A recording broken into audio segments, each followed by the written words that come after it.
श्री शिवाय नमस्तुभ्यम। हर हर महादेव भक्तों, आइए आज सुनते हैं करवा चौथ की कथा। आप सभी को करवा चौथ की हार्दिक शुभकामनाएं। जय श्री गणेश। एक साहूकार के 7 बेटे और एक बेटी थी, जो कि सातों भाइयों की लाडली बहन थी। 8 भाई बहन एक साथ बैठकर खाना खाते थे। कार्तिक की चौथ आने पर बहन ने करवा चौथ का व्रत रखा। जब सातों भाई खाना खाने आए तो उन्होंने बहन को भी खाने के लिए बुलाया। तो माँ बोली, आज इसका करवा चौथ का व्रत है और जब चांद निकलेगा तब यह अर्घ देकर ही खाना खाएगी। तब भाइयों ने जंगल में आग जलाकर छलनी में से चांद दिखा दिया।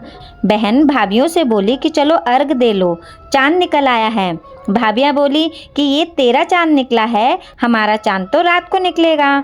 बहन चांद को अर्घ देकर भाइयों के साथ खाने बैठ गई। पहला टुकड़ा तोड़ा, बाल निकला। दूसरा टुकड़ा तोड़ा, छींक मारी।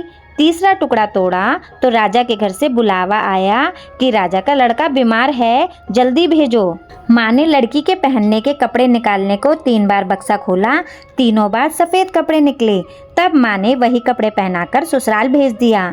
लड़की की साड़ी के पल्ले में एक सोने का सिक्का बांधकर माँ ने कहा कि रास्ते में जो भी मिले सबके पैर पड़ती जाना, जो तुझे सुहाग की आशीष देवे उसे ही यह सिक्का देकर अपने पल्ले में गांठ लगा लेना। रास्ते में किसी ने भी पैर पड़ने पर सुहाग का आशीष नहीं दिया और सबने यही आशीष दिया, ठंडी हो, सब्र करने वाली हो, 7 भाइयों की बहन हो, अपने भाइयों का सुख देखने वाली हो। अब ससुराल के घर पहुंची तो दरवाजे पर छोटी ननद खड़ी मिली। बहन उसके पैर पड़ी तो ननद बोली, सीली हो, सपूती हो, 7 बेटों की माँ हो, मेरे भाई का सुख देखने वाली हो। यह आशीष सुनकर उसने सोने का सिक्का ननद को दे दिया और अपने पल्ले में गांठ मार ली। अंदर गई तो सासू जी ने कहा कि ऊपर कोठरी है, वहां जाकर बैठ जा। जब वह ऊपर गई तो उसने अंदर जाकर देखा कि उसका पति मर चुका है। अब वह उसे लेकर उसी कोठरी में पड़ी रही और उसकी सेवा करती रही। उसकी सास दासियों के हाथ बची कुची रोटी भेज देती। इस प्रकार उसे अपने पति की सेवा करते करते 1 साल हो गया। करवा चौथ का व्रत आया। सारी पड़ोसनों ने नहा धोकर करवा चौथ का व्रत रखा। सबने सिर धोकर हाथों में मेहंदी लगाई, चूड़ियाँ पहनी। वह सब देखती रही। एक पड़ोसन बोली, तू भी करवा चौथ का व्रत कर ले। तब वह बोली, मैं कैसे करूं? तो पड़ोसन बोली, चौथ माता की कृपा से सब ठीक हो जाएगा। पड़ोसन के कहने से बहू ने भी व्रत रखा। थोड़ी देर के बाद करवे बेचने वाली आई।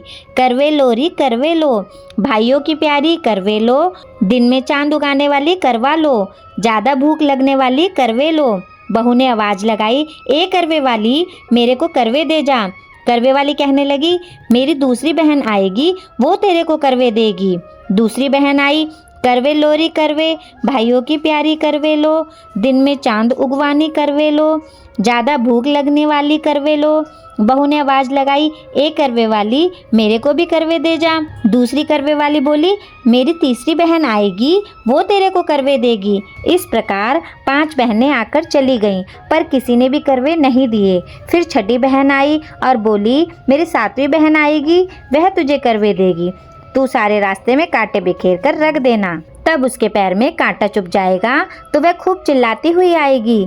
तब तू सुई लेकर बैठ जाना और उसका पैर पकड़कर मत छोड़ना और उसके पैर का कांटा निकाल देना। वह तुझे आशीर्वाद देगी, तुम उससे करवे मांग लेना।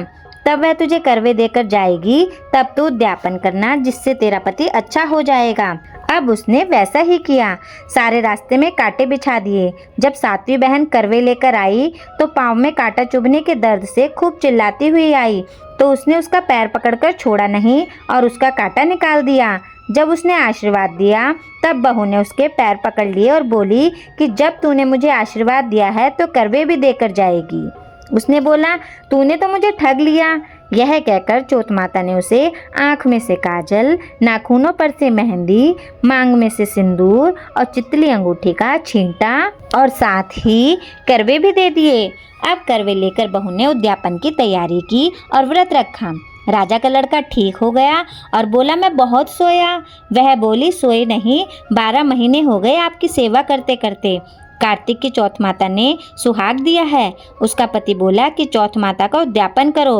अब उसने चौथ माता की कहानी सुनी, उद्यापन कर खूब सारा चूरमा बनाया और जीम कर वे दोनों चौपड़ खेलने लग गए। इतने में उसकी बांदी तेल की बनी पूरी सब्जी लेकर आ गई।